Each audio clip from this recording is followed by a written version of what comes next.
প্রতিটা ওয়ার্ডে ওয়ার্ডে যে জনসমাবেশ হচ্ছে বা জনসমাগম হচ্ছে, তারই ধারাবাহিকতা উপলক্ষে আজকে এই মালিকগলি স্কুলে জনাব শিমুল বিশ্বাস প্রধান অতিথি হিসেবে থাকবেন।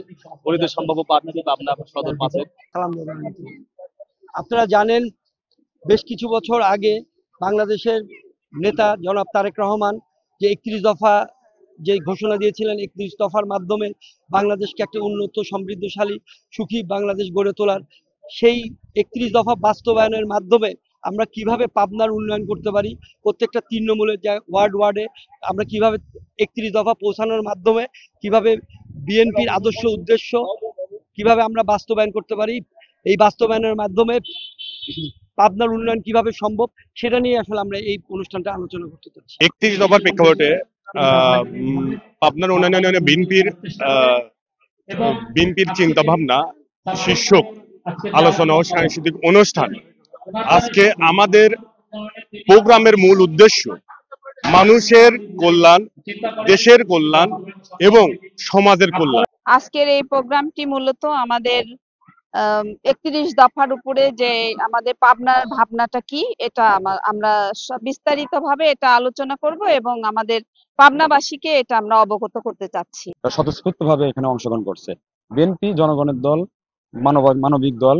এই জন্য বিএনপির প্রতি আস্থা রেখে সকল মানুষের সামান্য একটি ছোট্ট নোটিশেই এত সম্পৃক্ত মানুষের উপস্থিতি দেখে আমরা বুঝি যে তারা অন্যের অহংকার তারেক রহমানের উপর এবং 31 দফার উপর মানুষ আস্থা রাখে। 31 দফা বাস্তবায়ন উপলক্ষে আজকে জাসাদ কর্তৃক আয়োজিত এখানে প্রোগ্রাম, এখানে জনগণের আস্থা ফেরানোর জন্য পাবনা 5 আসনে হবে। যেহেতু আমাদের কেন্দ্র নির্দেশিত আমাদের ভারপ্রাপ্ত চেয়ারম্যানের 31 দফাটাই বাস্তবায়ন, এবং এই বাস্তবায়ন করার লক্ষ্যে আমাদের 31 দফা নিয়েই কাজ। আর 31 দফাকে আগায় নেওয়ার জন্য প্রাতিষ্ঠানিকভাবে এবং নেতাকর্মীদের মাধ্যমে ছড়িয়ে দেওয়ার জন্য কিভাবে আমাদের কর্ম পরিকল্পনা হবে, ভবিষ্যৎ আমাদের যে রাষ্ট্রনায়ক, রাষ্ট্রপ্রধান হবে এবং রাষ্ট্র পরিচালনা করব, এটাই কিন্তু আমাদের একটা আনুষ্ঠানিক বার্তা। দেশনেত্রী বেগম খালেদা জিয়ার নির্বাচিত প্রার্থী অ্যাডভোকেট শামসুর রহমান শিমুল বিশ্বাসকে আমরা সবাই যেন ধানের শীষে ভোট দিয়ে নির্বাচিত করি, এবং আমার দৃঢ় বিশ্বাস অ্যাডভোকেট শামসুর রহমান শিমুল বিশ্বাস যদি এমপি নির্বাচিত হয়, আগামী দিনে পাবনার মানুষের যে চাওয়া, উন্নয়নের যে চাওয়া, উৎপাদনের যে চাওয়া, কৃষক, শ্রমিক, ছাত্র জনতা তাদের যে চাওয়া, সেই চাওয়াটা তিনি পূরণ করতে পারবে। আজকে যে সংস্কার দিয়ে কথা হচ্ছে, আমরা বলতে চাই এই 31 দফা যদি আমরা সকলের মাঝে বিলিয়ে দিই এবং এটা যদি সবাই ভালো করে দেখি, আপনারা এতে সংস্কারের ম্যাক্সিমাম অংশই এখানে পাওয়া যাবে।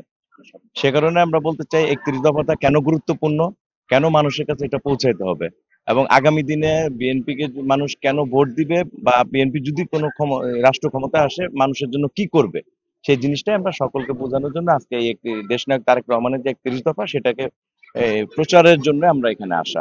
আজকে আমরা আসছি এখানে আমাদের জাসাসের জেলার পক্ষে, তারা আজকে একটা অনুষ্ঠান করছে যেটা আমরা করে যাচ্ছি এই গত জুলাই 1 তারিখ থেকে আগামী এই 6 আগস্ট পর্যন্ত। আমরা 1 মাস 6 দিনের প্রোগ্রাম করছি। আমরা 24 যে জুলাই অভ্যুত্থান, গণ অভ্যুত্থানকে আমরা বর্ষপূর্তি সুখ এবং আনন্দের দুটোই একসাথে করছি, কারণ আমাদের অনেক শহীদ হয়েছেন, এটাতে প্রাণ দিয়েছেন। আর আনন্দ করছি এর জন্য আমরা 16 বছর সংগ্রাম করে আমরা ফ্যাসিস্ট থেকে মুক্ত হতে পেরেছি, সেই জন্য এটা সুখের এবং আনন্দের আমরা বর্ষপূর্তি পালন করছি।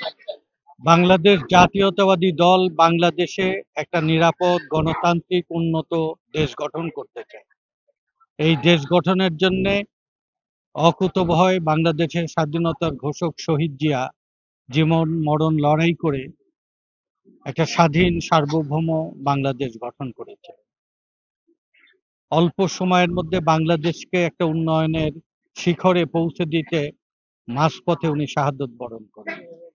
তার সহধর্মিণী বেগম খালেদা জিয়া লড়াই করে আপসহীন দেশপ্রেমিক নেতৃত্বের খেতাবে অধিষ্ঠিত হয়ে বাংলাদেশকে গণতন্ত্রের অভিযাত্রায় সামিল করেন।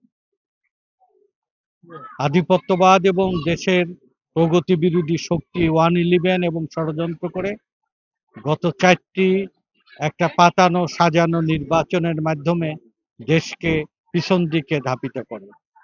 বাংলাদেশকে এগিয়ে নেবার জন্য, গণতান্ত্রিক অভিযাত্রায় বাংলাদেশকে আবার এগিয়ে নেওয়ার জন্য শহীদ জিয়া খালেদা জিয়ার উত্তরাধিকার দেশ নায়ক তারেক রহমান ৩১ দফা ঘোষণা করেছেন উন্নত আধুনিক বাংলাদেশ গঠনের জন্য। ৩১ দফার ভাবনা এবং জুলাই বিপ্লবে বাংলাদেশের মানুষের যে ত্যাগ সেগুলো তুলে ধরে অন্যতম আমাদের বাংলাদেশ জাতীয়তাবাদী দলের সাংস্কৃতিক সংগঠন জাসাস দেশব্যাপী ৩১ দফাকে জনগণের মাঝে ছড়িয়ে দেওয়ার জন্য যে কর্মসূচি নিয়ে পালন করছে। আর এই প্রেক্ষাপটে বাংলাদেশে ফ্যাসিবাদের পতনের পরও এখনো ষড়যন্ত্র থামেনি। ঘরে এবং বাইরে লড়াই করে বাংলাদেশকে তার কাঙ্ক্ষিত লক্ষ্যে নিয়ে যাওয়ার জন্য ৩১ দফা একটা আধুনিক উন্নত বাংলাদেশ গঠনের জন্য